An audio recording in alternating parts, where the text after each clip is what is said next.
Hey, hello, welcome to Freshly Popped. My name is Lil Chicky. And I'm Mary. Mary who? And we just watched Backrooms. A24. It felt like an A24 film. I have a coffee. We don't toast coffee, do we? I've seen the trailer before going to see it, and I knew I was in for something weird. So yeah, I didn't know anything going into this. I had seen the trailer, but not enough to really, grasp what it was going to be about. I just thought it was going to be, creepy. I liked how vague it was. The scary parts were really scary. The doors, I don't know if they were specific references to Pan's Labyrinth or whether it's just like a directorial choice, but it was like the door and then the small door. My thought wasn't Pan's Labyrinth. My thought was Alice in Wonderland. Oh, I guess tumbling down. Yeah. Okay. But again, I don't know if that's intentional or not. But that was my feeling. It's this world and that world. I enjoyed the references. There was a few fine art references. The painting of Pluto devouring his son. So that was like the pirate when he bit into him. I think we're going into spoilers. Let's just dive in.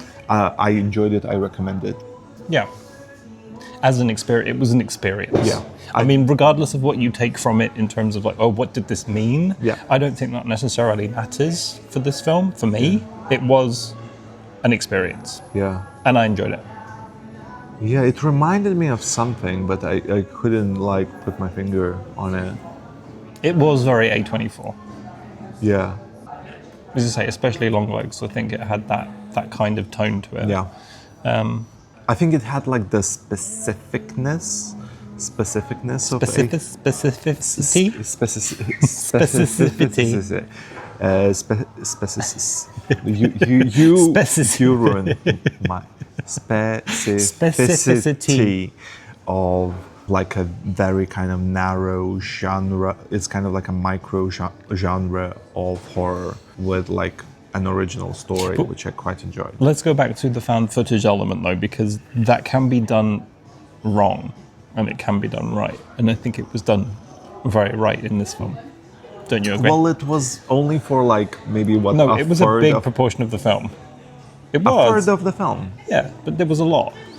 And I'm saying sometimes it's not convincing. And in this one I was it felt authentic to me. Yeah. It's mainly to do with the acting, potentially. If the acting's bad, then...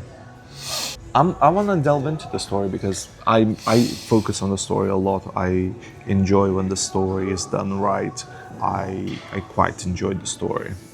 Okay. It was kind of vague. It was like breadcrumbs.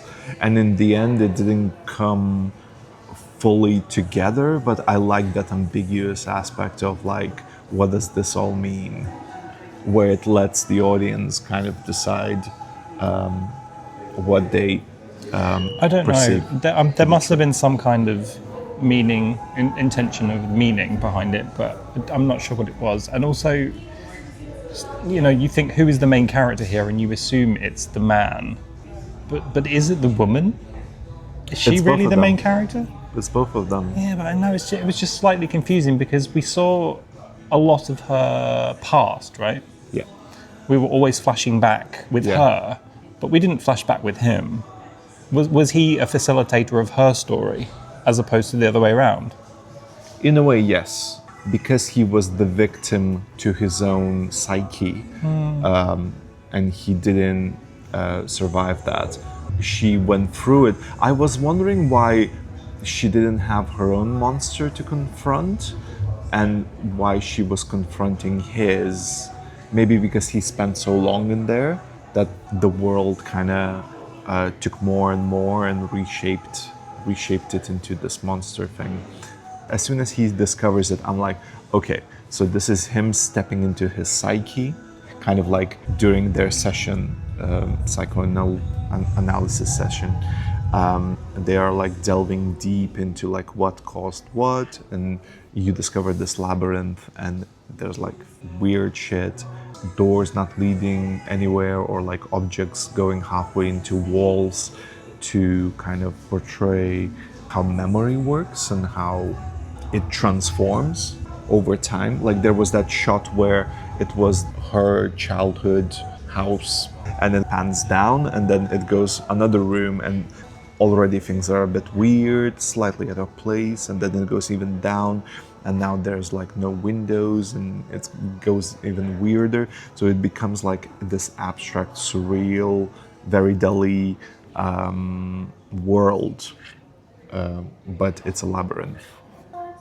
So yeah, so from the beginning, I kind of knew it was going to be. It's the mind's labyrinth. But they weren't saying it was to do with the mind. I mean, you could argue it's the same thing, but it was more to do with the passing of time, how time erodes everything, or how things don't stay the same. No, I definitely think it's about psychology, trauma, and memory. Like those, like your brain, memory, and trauma. He had an interesting story where he felt righteous in his decisions. They do the role play twice, and they do it word for word. He doesn't change anything. He doesn't regret saying or doing those things. He feels righteous in his own thing. So I think the pirate monster is his ego, is so tall and big, and in the end it consumes him. I'm surprised she didn't get her own demon or monster to confront. She was confronting her demons through memory, through the flashbacks. Also, at the very end, the guy who sees the CCTV footage, and he comes and says, "Oh, we used to be an MRI manufacturer place, but now I do this." So MRIs are scans for the brain, usually. Yeah. So that's another kind of hint that it's to do with the psychology. I think it was very cleverly done. I mean, I'm curious to know whether or not there were like several sets, or whether or not they were like different locations, just obviously stitched together. Mm-hmm. But the subtleties, like things were just only slightly off. Mm-hmm. And then they'd ramp up, but then it would only be slightly off again. Like there's a wall there that makes no sense, but it's just this tiny thing which makes you off, makes you feel off. I quite like the story.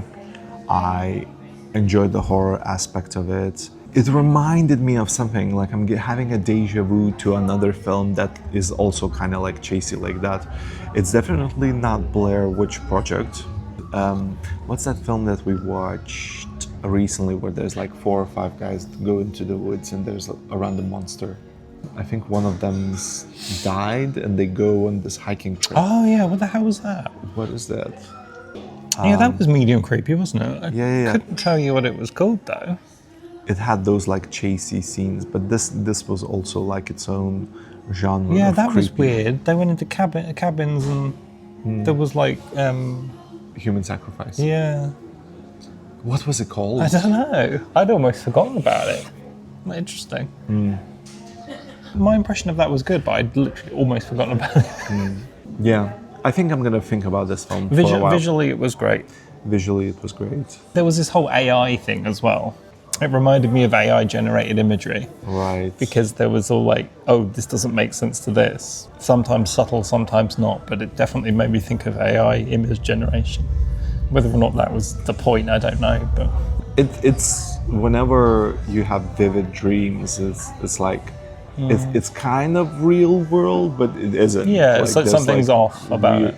There's always weird things. It's one of these films you're gonna probably think about for a few days. Yeah, I quite enjoyed it. I'm gonna rate it high. I'm rating it high. I'm not saying that I understand it, but I'm saying... What do you think the ending was about? Like the very last scene? Spoilers, obviously. Because it skips to a version of her being in the thing. So I think it's like... But is that her, or is that a reflection of her? No, I think it's like The world is a metaphor that the offices, the Backrooms, it is a metaphor for the brain or the memory that we leave behind. But that's the thing. I It's don't like, know. was it a trace of her, or was it her stuck? Is that what she became, or is that? You know, she was like, "What are you gonna do to me?" And he's like, Yeah. "Oh, we've not decided not yet." up to me, said. I think it's meant to say that she's gonna be studied like the other monster. That like she didn't make it, and then she became part of the world anyway. Because you have to think. So she was taken away by the guys in the boiler suits, right? But the film began with a guy in a boiler suit asking for help. I think there's all sorts here that we haven't even considered yet. Because the boiler suit guys are framed as like, oh, we're part of this. We know about this. We're in charge here. Yeah. Then why did it start with the guy in a boiler suit I asking think for that help? happened beforehand. So Because did they become what she met, or are they?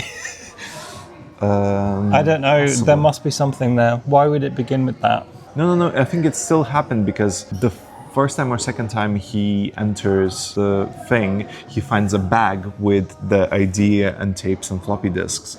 And I think that was the ID of the person who died in the beginning. In this Why suit. did he die though? He was consumed by the monster. I don't know which monster he was confronted with, his own or someone else's. But And are we meant to think this is some kind of shape-shifting No. entity? Like no, I think because we never saw it. I think it creates them based on each person who enters the place. Not to say I that we don't saw know. many remnants of it. We only never saw it unless it was the form of the pirate. Yeah. We didn't see it directly ever. That's what makes me think potentially, everyone sees it slightly differently. But I guess she saw it as that, so I don't know. What makes them dangerous? What makes them dangerous?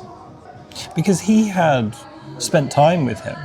It was only when she said, he said that she said that he didn't have to change, that the pirate then consumed him. So what's that about? So that was the pirate's fear that He would never change. Yeah, it's another psychological thing, which is quite interesting. I love this kind of juicy psychological things. So in the end, he was afraid of changing, afraid of admitting his guilt, and he had a huge ego, and that was his monster. I don't know why it had to be the pirate. It's just, I guess, a visualization of maybe him becoming part of his work because he lived in the he slept at his work. It was also it was quite entrenched in, I guess, how he felt about himself as well. Like he wasn't proud of his job or proud of the fact that he did these tacky commercials.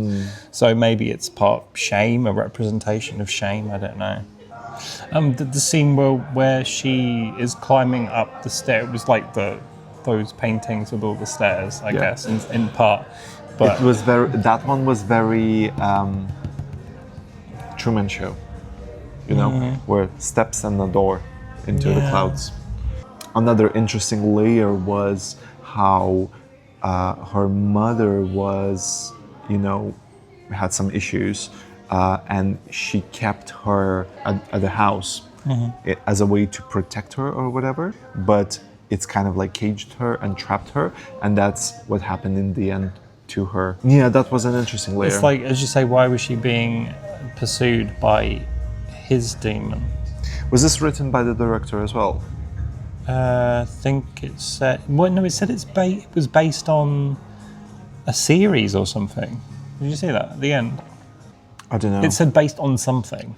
Maybe part of the reason I thought Alice in Wonderland as well is because there's Alice through the Looking Glass, and that's more of how it was represented, them going through the wall, like liquid. Would you have gone through there? What would you have done? Oh my god, I would be shitting I think myself. I would go through.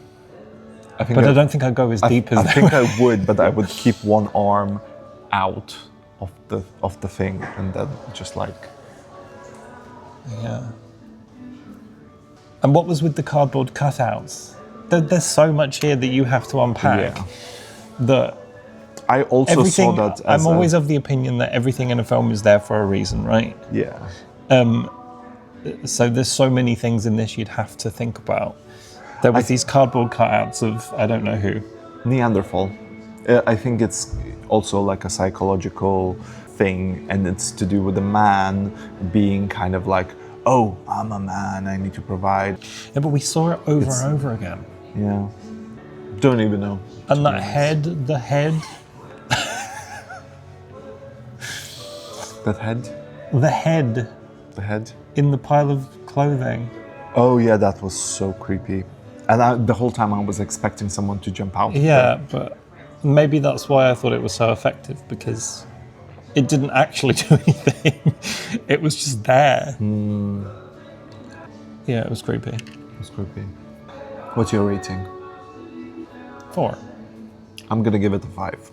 Not necessarily rewatchable. I definitely feel like I would. I'd watch it again. I'll watch it again. But Not for a while. yeah, it was interesting. It was definitely interesting. It leaves you kind of guessing and thinking. So I appreciated that. And I would go to the cinema to see it.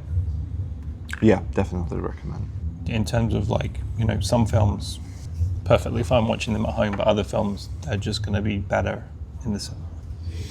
And I think this is probably one of them. Anything else? Yeah. Okay. Thank you for watching.